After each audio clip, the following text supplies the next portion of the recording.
All right, so in this video, this is going to be the start of part 4.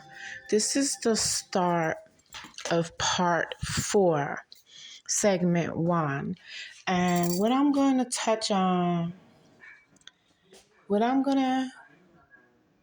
my battery is low. What I want to touch on is the symptoms and characteristic and personality traits of a grown person who is still trying to break through their childhood trauma. A lot of times people that were groomed under MK Ultra by a handler, they have dissociative personality disorder.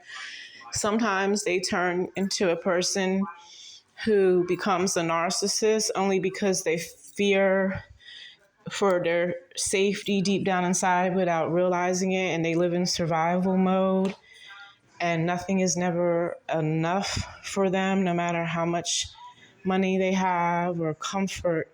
It just never seems to be enough, and they're never content. That's what happens to a lot of victims that were groomed under MK Ultra, and they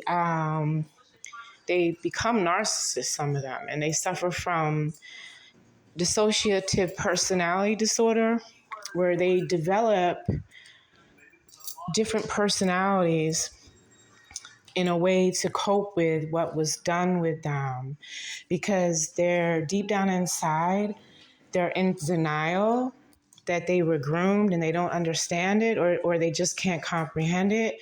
So they develop an exterior of different personalities that often can be very reckless. And it's hard for them to tap into the good personality traits that they have within. Because let's say a person deep down inside might actually really be more conservative and God fearing. Not that you should fear God, but reverence.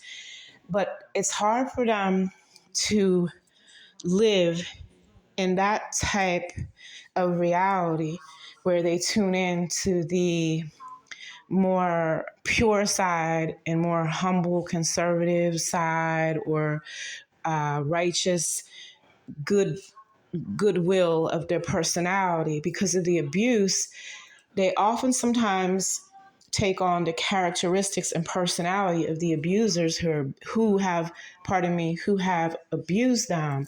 So what happens is they'll have these like false personas, or almost like different personalities. It's not necessarily split personality disorder, but they can have the characteristics of someone who has split personality disorder, or